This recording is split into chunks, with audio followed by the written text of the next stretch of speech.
प्यारे छात्र एवं छात्राओं, मैं आपको संस्कृत में दूसरा चैप्टर पढ़ा रहा था, चैप्टर 21। इसके बाद आगे हम बढ़ते हैं। नेक्स्ट चैप्टर है पाठ 14, सर्वोत्तम वर। इसका नाम है सर्वोत्तम वर। सर्वेषु उत्तम वर, सभी वरों में उत्तम, सबसे उत्तम वर। तो कहानी किस प्रकार है, हम कहानी को बता रहे हैं। हम जो संस्कृत पढ़ेंगे वाक्य और उसका जो अक्षर से अनुवाद करेंगे, उसमें कहानी आगे चलेगा, बढ़ेगा और आप उसको ध्यान से सुनकर समझिएगा। लेकिन दूसरी बात कि जो शब्द है उस शब्द का जो हम अर्थ बताएंगे तो वर्ड मीनिंग आपका शब्दार्थ आपको याद रहेगा यदि ध्यान से सुनेंगे। कहानी कोई कठिन नहीं है, आप कहानी समझने में कोई परेशानी नहीं होगी आपको। लेकिन मुख्य बात है जो कठिन शब्द है, जो संस्कृत शब्द है, उसका जो हिंदी हम बताएंगे वो शब्दार्थ के रूप में ध्यान में रखना है। कहानी इस प्रकार है, हम पढ़ रहे हैं और उसको बता रहे हैं एक एक करके। एकदा एकः ऋषि नद्याम जल तर्पणम कुर्वन् आसीत्। एक बार एक ऋषि नदी में जल से तर्पण कर रहे थे। तर्पण करना मतलब हुआ किसी देवता या पूर्वजों को, पितरों को जल अर्पित करना। तदा एकः खग आकाशे उड्डयत स्म। तब एक पक्षी आकाश में उड़ रहा था।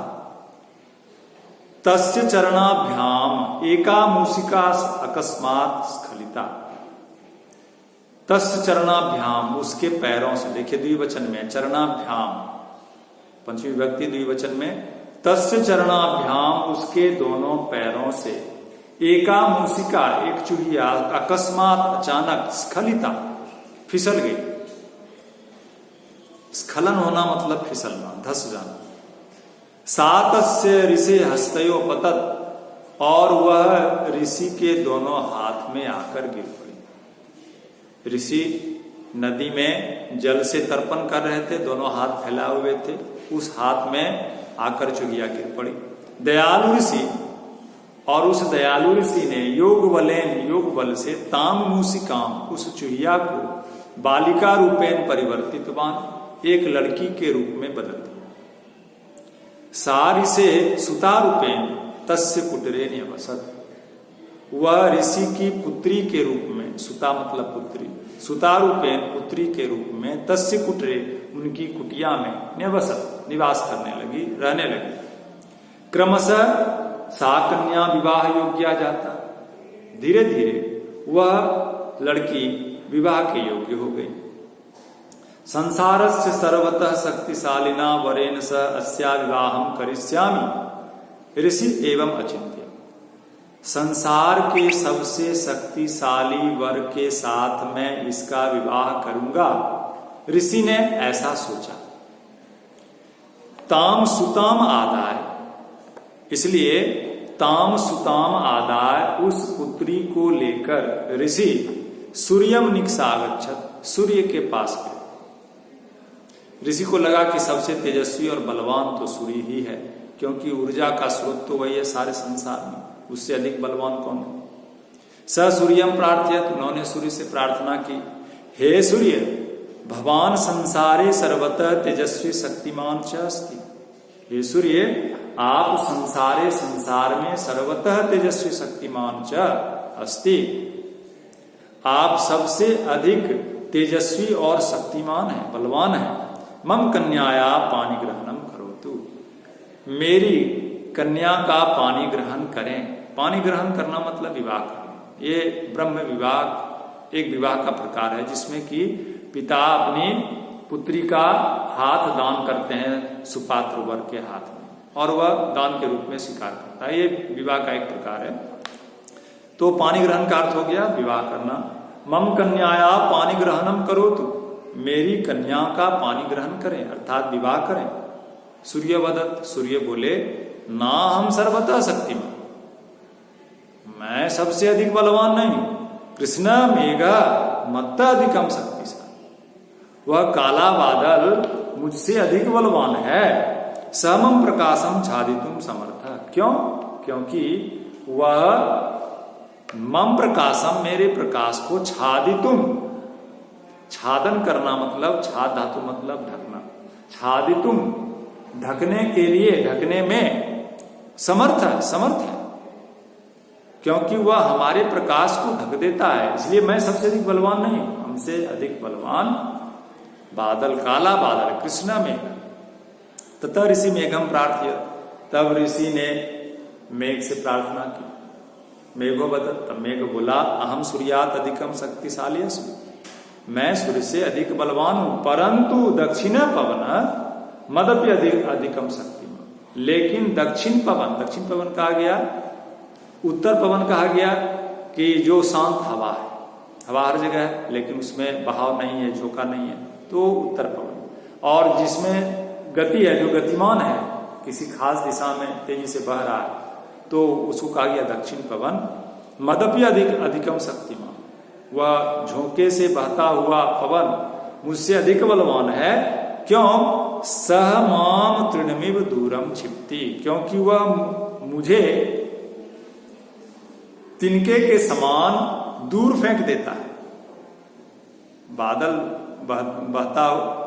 बहता हवा वो बादल को उड़ा देता है। ऋषि दक्षिणम पवनम प्रार्थित हुआ। तब ऋषि बहते हुए पवन के पास गए, दक्षिण पवन के पास गए। पवनो बदत, तो पवन बोला, अहम मेघात बलवत्तर, मैं मेघ से अधिक बलवान हूं, परंतु पर्वत राज मदपि अधिकम शक्तिशाली, लेकिन मुझसे अधिक बलवान पर्वतों का राजा है। पर्वतों का राजा अर्थात हिमालय। परंतु पर्वत राजा, लेकिन पर्वतों का राजा मदपि, मुझसे भी अधिकम शक्तिशाली, अधिक बलवान है। सहमम गतिम अवरुद्धुम समर्थ, क्योंकि वह हमारी गति को रोकने में समर्थ है। ऋषि तथा ऋषि पर्वत राज हिमालय प्रार्थ, तब ऋषि पर्वतराज हिमालय से उन्होंने प्रार्थना की। पर्वतराजो बदत, तो पर्वतराज बोला, अहम पवनात अधिकम शक्तिशाली, परंतु ना हम सर्वोत्तम, मैं पवन से अधिक शक्तिशाली हूं, बलवान हूं, लेकिन मैं सबसे अधिक बलवान नहीं, ना अहम सर्वोत्तम। मूसका नाम राजा मत अधिकम शक्तिमान, मूसका नाम राजा, चूहों का राजा, मत अधिकम शक्तिशाली, मुझसे अधिक बलवान। क्यों? सहमम शरीरम खनति, क्योंकि वह मेरे शरीर को खोद डालता। सो अतीव चतुर युवा च अस्ति, और वह मुझसे अधिक चतुर भी है और नौजवान भी है। अहम तो वृद्ध स्थूला च अस्मि, और मैं तो बहुत विशाल, बहुत बड़ा, बहुत बूढ़ा हूं। और जो बहुत मोटा, जो बहुत बूढ़ा है, वह विवाह करने योग्य होता भी नहीं। जो नौजवान है, जो चतुर है, वही विवाह करने योग्य होता है। इसलिए हिमालय ने, पर्वतों के राजा हिमालय ने कहा कि पवन मुझसे अधिक बलवान है, लेकिन पवन से मैं अधिक बलवान हूं, लेकिन मुझसे अधिक बलवान चूहों का राजा है, चूहा है, क्योंकि वह मेरे शरीर को खोद डालता है, और वह विवाह करने योग्य भी है, क्योंकि मैं तो बूढ़ा हूं और बहुत मोटा हूं। ऋषिताम कन्याम आदाय मूषक राजस निकटम गच्छत, तब ऋषि अपनी पुत्री को लेकर चूहों के राजा के पास गए। तम प्रार्थयत, प्रार्थना की। मूषक राजा वदत, तब चूहों का राजा बोला, अवश्य में अहम पर्वतेभ्य शक्तिशाली। तो चूहों का राजा बोला, अवश्य ही मैं पर्वतों से अधिक बलवान हूं। अहम भवतः कन्याया पानी ग्रहणम करिष्यामि, मैं आपकी पुत्री से विवाह करूंगा, परंतु लेकिन।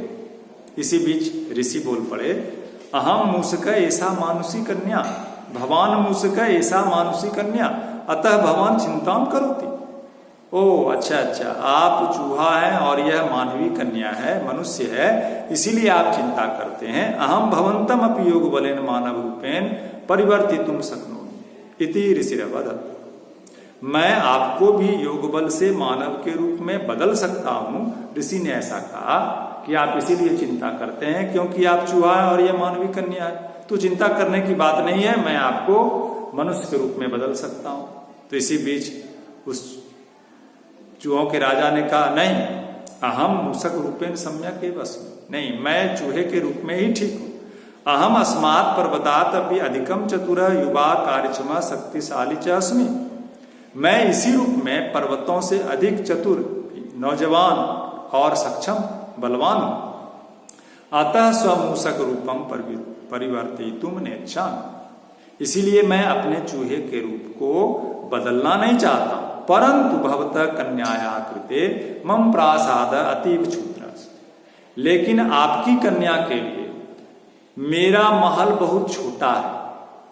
भूमो बिलम एकम तस् प्रसाद आसित, उसके पास नजदीक में बिल में उसका एक महल था।